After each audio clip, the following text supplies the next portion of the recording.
Parshat Toldot. I've got a special guest tonight. My baby Miriam wants to hear some words of Torah from Parshat Toldot. So friends, what's going on here in this week's Parsha? We know that Avram Avinu is sadly going to pass away, and it's going to be his Shiva in this week's Parsha.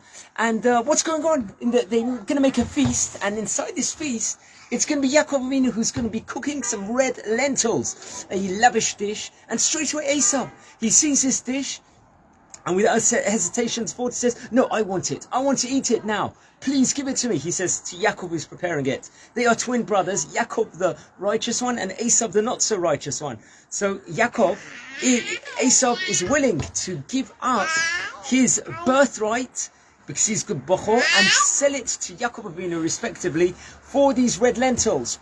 Seems like a very rash decision. This does over here for a moment's pleasure.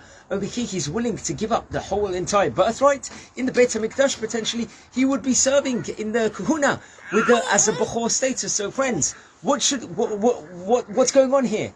So, it's a very rash decision he is making at this point in time, and it could have consequences. I think she wants to come down. I'll just continue without you over here. So, it's going to have very rash consequences over here. And this decision, he sees something he likes for one moment, and he's willing to give up everything for this. And that's a lesson in life we see over here.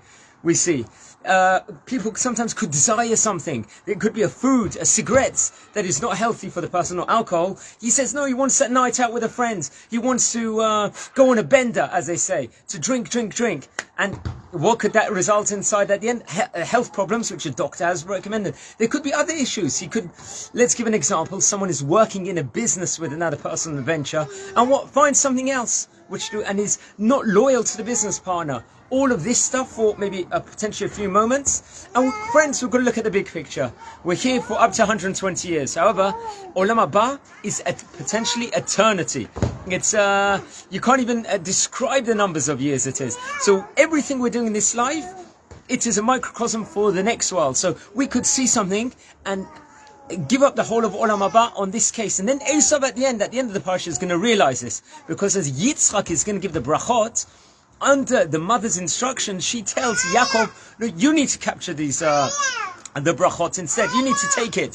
So in a conniving way, he is going to deceive his father Yitzchak and take the brachot of the wicked brother Esau. And then when Yitzchak is going to find out that it really was Yaakov that took the brachot, he is going to say, so you shall stay blessed.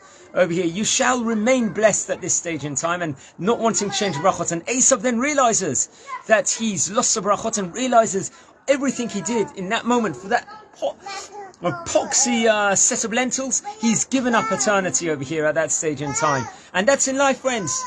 We see something, we should think, should we have that gratification? No, we shouldn't.